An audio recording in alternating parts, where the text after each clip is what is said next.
അല്ല, B J പിക്ക് സമീപകാലത്ത് ഉണ്ടായിട്ടുള്ള വളർച്ച അന്യാദൃശ്യമാണ്. നമുക്കത് തള്ളിക്കളയാൻ കഴിയില്ല. ഇപ്പോൾ എൻ ഡി ടി വിയുടെ സർവേയിൽ പോലും 19% കൂടുതൽ, 20% തൊട്ട് താഴെ അവർക്ക് വോട്ട് പിടിക്കാൻ പറ്റുമെന്നാണ് പറയുന്നത്. 20% എല്ലാ മണ്ഡലത്തിലും 20% ആയിരിക്കില്ല. ചില സ്ഥലത്ത് 25, 26, 28 ശതമാനത്തിലേക്ക് പോകാം. മറ്റ് ചില സ്ഥലങ്ങളിൽ അത് 8, 9% താഴ്ന്നു പോകാം. ഇപ്പോൾ കൊണ്ടോട്ടി, വേങ്ങര പോലെയൊക്കെയുള്ള മണ്ഡലങ്ങളിൽ.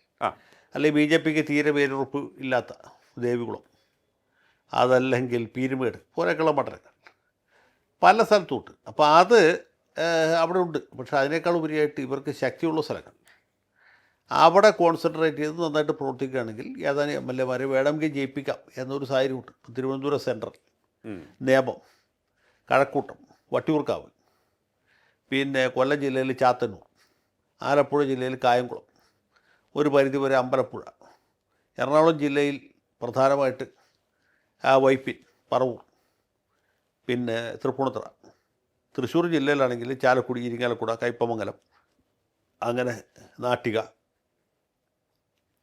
ഗുരുവായൂർ വരെ, മണലൂരടക്കം ഈ തൃശ്ശൂർ നഗരമണ്ഡലം, അങ്ങനെ അവർക്ക് മേൽക്കൈയുള്ള സീറ്റുകൾ, ഇത്ര സീറ്റിലൊക്കെ സ്ഥാനാർത്ഥികളെ നിർത്തുക.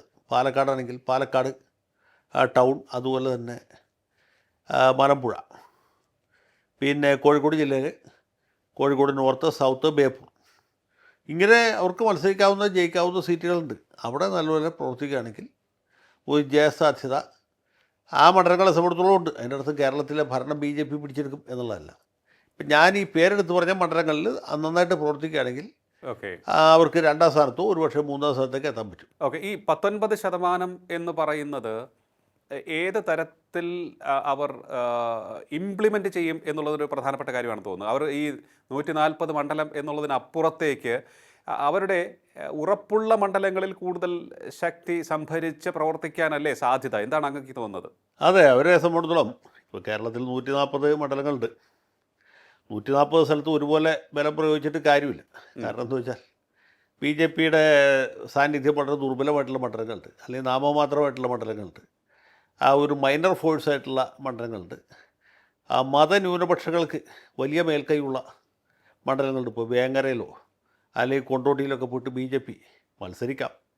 അവിടെ സമാന ചിന്താധികാരായ ആളുകളുടെ വോട്ട് നേടിയെടുക്കാം എന്നുള്ളതിനപ്പുറത്ത് വലിയൊരു മുന്നേറ്റം ഉണ്ടാക്കാൻ പറ്റുകയില്ല.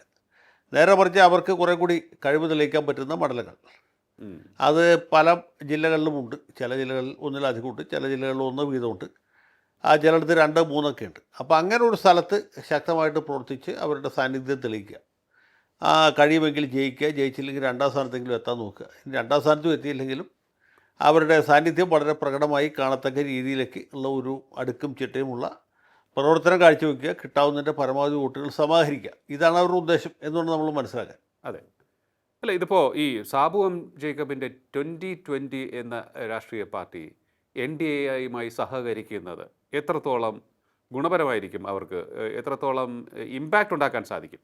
സാബു എം ജേക്കബിൻ്റെ പാർട്ടി എന്ന് പറഞ്ഞാൽ അത്ര വലിയൊരു ലോകമഹാ രാഷ്ട്രീയ പ്രസ്ഥാനമൊന്നുമല്ല. അത് എറണാകുളം ജില്ലയിൽ തന്നെ പ്രധാനമായിട്ടും കുന്നത്തുനാട് അസംബ്ലി മണ്ഡലത്തിലും ആ പരിസര പ്രദേശങ്ങളിലുള്ള വളരെ ചെറിയ ഒരു മൈക്രോ ലെവൽ രാഷ്ട്രീയ പാർട്ടിയാണ്. പക്ഷേ ആ പാർട്ടിയുടെ പ്രാധാന്യം എറണാകുളം ജില്ലയുടെ സവിശേഷമായ രാഷ്ട്രീയ സാഹചര്യത്തിൽ കുറച്ച് പ്രധാനമാണ്. കഴിഞ്ഞ തെരഞ്ഞെടുപ്പിലും 2020 ഉണ്ടായിരുന്നു. പക്ഷേ ട്രയാങ്കുലർ ഫൈറ്റ് വന്നുകൊണ്ട് അവർക്ക് സീറ്റുകളൊന്നും ജയിക്കാൻ പറ്റിയില്ല. ഇത്തവണ അങ്ങനെയല്ല.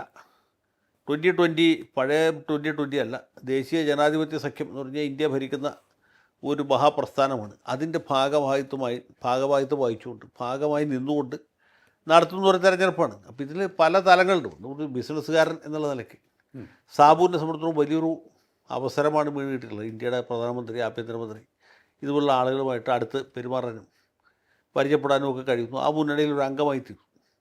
അപ്പോൾ സ്വാഭാവികമായിട്ടും അതിൻ്റെ ഒരു ത്രില്ല് അദ്ദേഹം അനുഭവിക്കുന്നുണ്ടാവും എന്നാണ് ഞാൻ വിചാരിക്കുന്നത്. പ്രധാനമന്ത്രിയുടെ വേദിയിൽ സാബുവിനെ കയറ്റുന്നു, അദ്ദേഹത്തിൻ്റെ സംസാരം മുതിർന്ന BJP നേതാക്കളൊക്കെ ഇരുന്ന് കേൾക്കുന്നു എന്നൊക്കെ പറയുമ്പോൾ അത് കൊടുക്കുന്ന സൈക്കോളജിക്കലായിട്ടുള്ള മനഃശാസ്ത്രപരമായിട്ടൊരു എഡ്ജ് എന്ന് പറഞ്ഞാൽ വളരെ കൂടുതലാണ്. അങ്ങനെ ഒരു സാഹചര്യം അവിടെ നിൽക്കും. അതേസമയത്ത് കോൺഗ്രസിൻ്റെ കോട്ടകളിലേക്ക് ഇവർ കടന്നു കയറാൻ നോക്കും.